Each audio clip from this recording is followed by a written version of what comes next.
WhatsApp Inspirasi Sabda Gereja Kristus Raja Paroki Bajiro. Bapak Ibu, para pecinta Sabda yang berbahagia, salam jumpa berkah dalam. Marilah kita bersama-sama menanggapi sapaan Tuhan untuk kita semua pada hari ini. Kita awali terlebih dahulu dengan membuat tanda salib. Dalam nama Bapa dan Putra dan Roh Kudus, amin.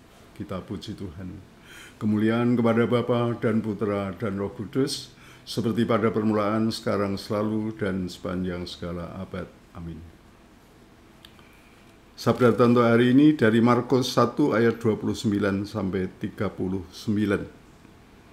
Saya bacakan dan kita renungkan bersama-sama nanti dari ayat 35 sampai dengan 39. Pagi-pagi benar waktu hari masih gelap, ia bangun dan pergi keluar. Ia pergi ke tempat yang sunyi dan berdoa di sana. Tetapi Simon dan kawan-kawannya menyusul dia. Waktu menemukan dia, mereka berkata, "Semua orang mencari engkau." Jawabnya, "Marilah kita pergi ke tempat lain, ke kota-kota yang berdekatan, supaya di sana juga aku memberitakan Injil, karena untuk itulah aku telah datang."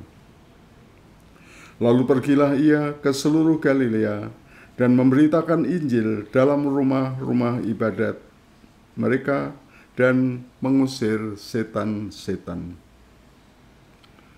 Demikianlah sabda Tuhan.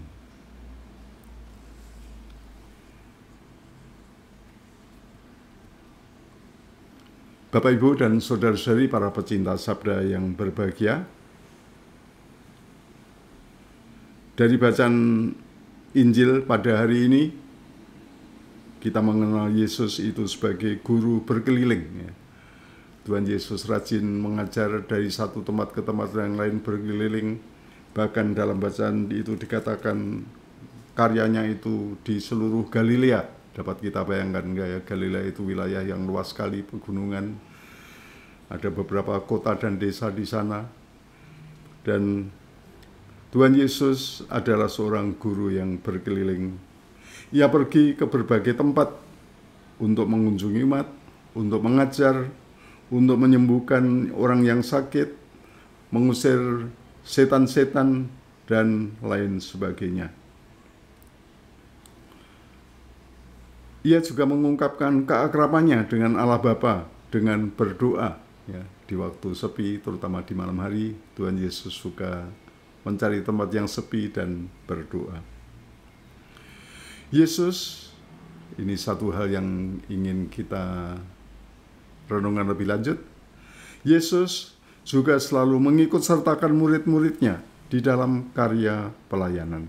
Nah ini, Yesus selalu mengikut sertakan murid-muridnya di dalam pelayanan.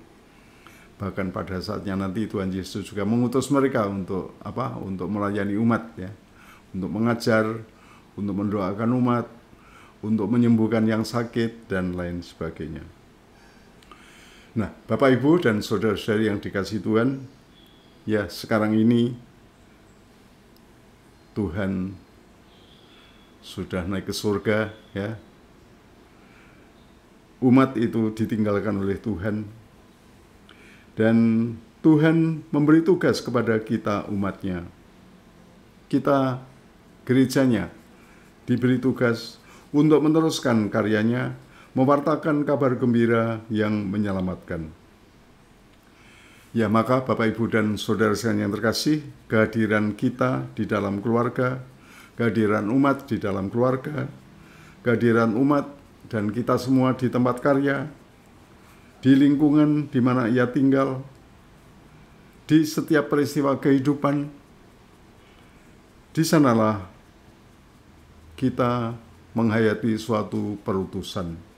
Ya, di dalam keluarga Anda diutus. Di tempat tugas Anda itu menjadi utusan. Di setiap perjumpaan-perjumpaan Anda adalah utusan Tuhan.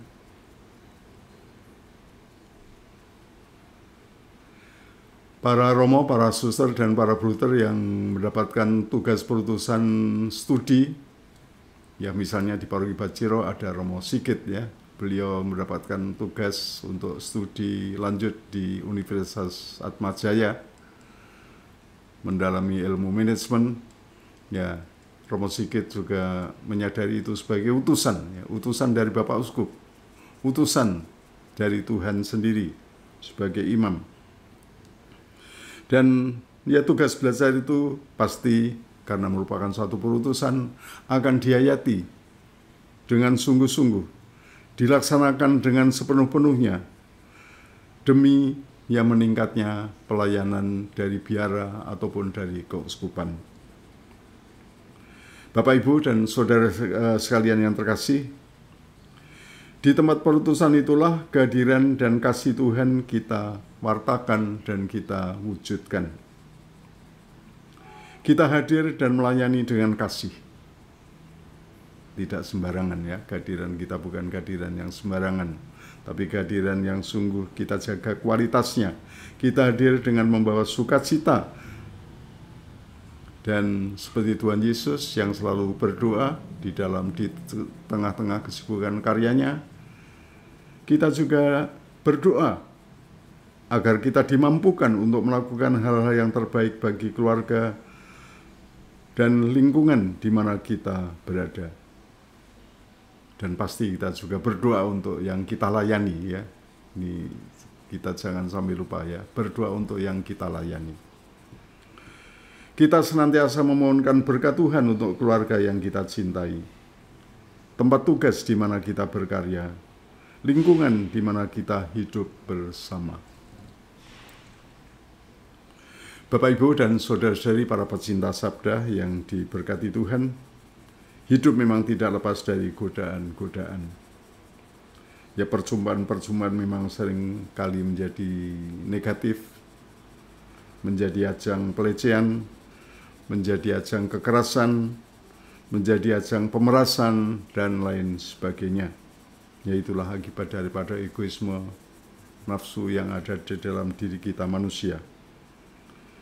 Maka kesadaran bahwa saya ini diutus Tuhan, kesadaran bahwa saya adalah utusan Tuhan, kesadaran bahwa Tuhan ingin bekerja sama dengan kita di dalam karya keselamatannya, tentu akan menjadi kekuatan bagi kita, akan menjadi tuntunan bagi perjalanan hidup kita, sehingga kita dapat melaksanakan tugas perutusan itu atau dapat menghadirkan diri secara nyata, secara positif di dalam kehidupan bersama. Hidup kita akan menjadi berkat, ya. Hidup kita akan menjadi berkat bagi orang lain. Kita akan dijauhkan dari hal-hal yang merugikan dan menjerumuskan sesama. Semoga Bapak, Ibu, dan saudara yang terkasih, kita semakin menyadari hidup kita, entah di dalam keluarga, entah di tempat tugas, dimanapun kita hadir, kita adalah orang yang mau dipakai oleh Tuhan, diutus oleh Tuhan. Maka semoga hidup kita juga senantiasa menjadi berkat, ya, untuk sesama, untuk orang lain. Tuhan memberkati. Kemuliaan kepada Bapa dan Putra dan Roh Kudus, seperti pada permulaan, sekarang, selalu, dan sepanjang segala abad. Tuhan bersamamu. Diberkatilah saudara-saudari, keluarga, dan karya-karya Anda oleh Allah yang Maha Kuasa, Bapa dan Putra dan Roh Kudus. Amin. Terima kasih. Selamat berkarya. Tuhan memberkati.